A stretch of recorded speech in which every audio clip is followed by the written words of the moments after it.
Bonjour, monsieur Serge Ayam. Bonjour. Oui, nous sommes aujourd'hui pour que vous nous parliez un peu de votre domaine en fait. Et que faites-vous réellement, concrètement, dans la pratique de l'agriculture? Oui, l'apiculture a plusieurs domaines, hein. Nous avons la production de miel, tel que vous connaissez très bien.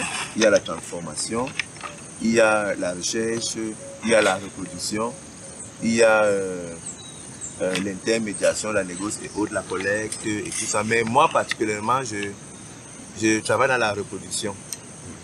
Et reproduction, qui parle de reproduction, parle de la pérennisation de l'espèce. Donc là-bas, nous nous occupons de la production des reines, de nouvelles reines d'abeilles, la production de nouvelles colonies. Et là-dedans, je produis près de 700 reines par an et que je peux distribuer à certains apiculteurs. Et évidemment, 700 reines, c'est énorme parce que notre méthodologie actuelle de travail, les apiculteurs n'ont pas encore atteint ce niveau, cette façon de faire là, c'est-à-dire remplacer les reines et tout ça. Vous savez que nous avons encore beaucoup de ruches en paille au Cameroun. Donc du coup, ces exercices restent en lien avec ceux qui pratiquent une apiculture basée sur les ruches en bois à pièces mobiles, par exemple. Donc, effectivement, sur les 700 colonies, je produis, nous mettons en service à peine 25% seulement. Et les autres sont détruites, quoi. Que représente pour la division des ruches? Déjà, la division, il s'agit de diviser une ruche, diviser comme vous entendez, c'est-à-dire multiplier par deux. Une ruche, ou alors dupliquer une ruche. Ça fait partie du jargon pas très souvent utilisé, la division, la duplication, l'essaimage artificiel. Donc là-bas, l'opération consiste à avoir une colonie mère, prendre une colonie mère, la couper en deux et une des parties vous mettez dans une autre ruche vide. L'idée étant de coloniser ou de peupler une nouvelle ruche vide. Et là maintenant vous avez deux colonies. Ok, monsieur Serge. Et maintenant,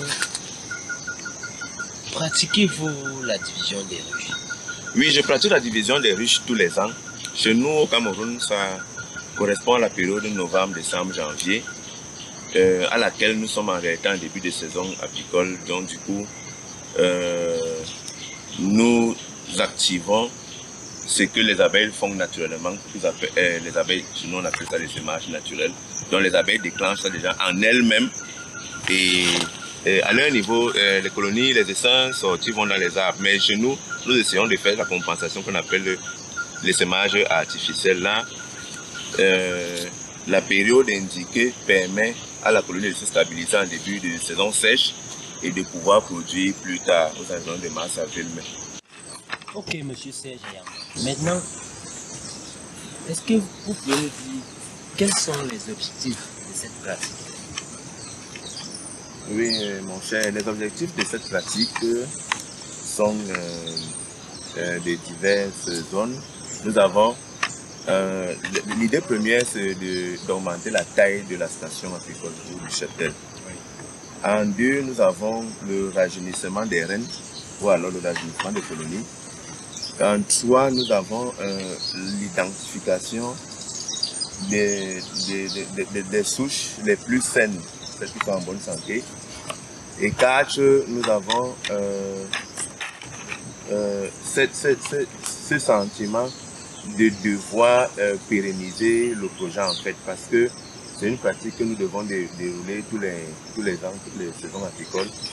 Et l'idée, c'est de maintenir aussi l'équilibre entre les ruches, les colonies qui vieillissent et en fait contribution des nouvelles colonies. Le tout avec pour objectif final de booster la production.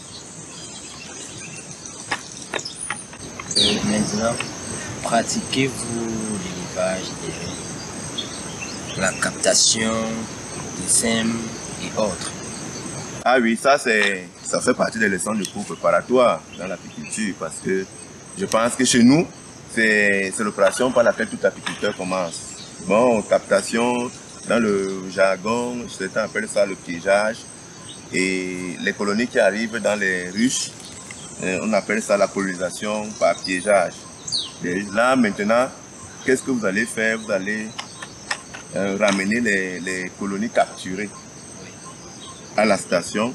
Et par la suite, maintenant, vous allez développer ce qu'on appelle l'essaimage artificiel ou alors nous parlions de la division.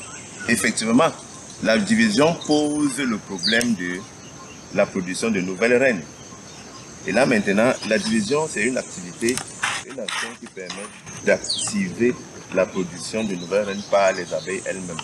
L'apiculteur, lui, dans ce format, n'a qu'à récupérer les reines et récupérer, sélectionner celles qu'il veut utiliser. Et là, le reste, ça va, on peut dire, dans la poubelle, quoi. Mais les colonies qui sont sélectionnées sont mises en service pour la production d'autres nouvelles colonies d'abeilles. Ok. Maintenant, si vous ne pratiquez pas la division des ruches, pourquoi? Oui, en principe, dans le concept d'apiculture durable, il faut pratiquer la division des ruches parce que il est observé que ceux qui ne pratiquent pas la division, au fil du temps, les colonies vieillissent, la production baisse et les colonies s'éteignent. Les colonies deviennent des bourdonneuses et vraiment, ça coïncide à une période de baisse du régime de toutes les stations apicoles. Et ce n'est pas finalement rentable pour l'apiculteur. Donc, en principe, il doit le faire tous les ans pour rajeunir les stations et pouvoir remplacer au fur et à mesure les vieilles reines. Les vieilles reines des ruches qui ont été conçues un peu plus tôt. C'est un peu ça. Maintenant, est-ce que vous pouvez nous dire quelles seraient vos premières interrogations face à ces points? Oui, la division des colonies pose plusieurs questions avant de se lancer. Le pourquoi je vais le faire, comment, quand et avec qui, ou alors avec quoi. Pourquoi? Je me pose les questions. L'objectif, c'est lequel? L'objectif, c'est d'augmenter la taille des stations. Pour en faire quoi? C'est pour produire le miel, c'est pour vendre aussi les colonies, c'est-à-dire céder les colonies aux nouveaux apiculteurs, densifier la production, sélectionner les meilleures colonies, peut-être se séparer des colonies défaillantes. Nous allons regarder ce qu'on appelle le calendrier apicole chez nous. Et ça correspond à quoi? À quel moment il faut utiliser cette pratique-là? Et j'ai dit quelque part que chez nous, au Cameroun, ça correspond à la période de novembre, décembre, janvier. C'est la bonne période, nous sommes en saison sèche, les températures sont environ à 31 degrés dans les ruches. C'est très bon pour développer la maternité et la production des reines d'abeilles. Ou nous allons regarder, parlant du Cameroun, nous avons 5 zones agroécologiques, donc il y a quelques petits décalages horaires en fonction de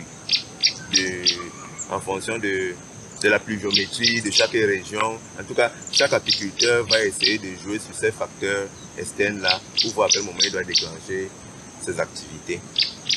Et là maintenant, avec quel instrument? C'est des instruments basiques, c'est juste des opérations de permutation de ruches. Nous n'avons pas utilisé la méthode standard conventionnelle à l'européenne. Non, chez nous, c'est juste une gestion des œufs des reines qu'on appelle chez nous le couvent.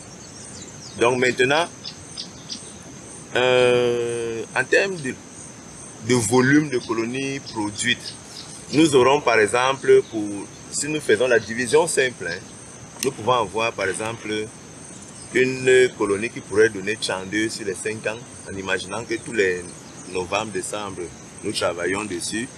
Nous allons avoir une colonie en première année, 2 colonies en deuxième année, nous allons à 4, Après, nous allons à 8, 16 et 32. Oui. Maintenant, nous pouvons, certains apiculteurs, c'est vrai que ce n'est pas encore trop répandu, nous pouvons utiliser le système binaire qui permet, lors de l'opération, de produire simultanément 2 autres colonies. Et là, dans ce système, sur les 5 ans, nous nous retrouvons avec 243 colonies. Comment?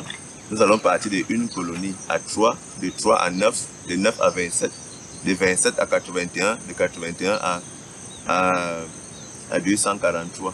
Et là maintenant, même en imaginant un taux de perte cumulé d'environ 50% sur les 5 ans, dans le système binaire, il nous en restera quand même une centaine de colonies à gérer par rapport à la division simple. Donc je pense que ce qui doit être enseigné aujourd'hui, c'est d'essayer de pousser les techniques de division un peu plus loin et d'essayer de les vulgariser en fait.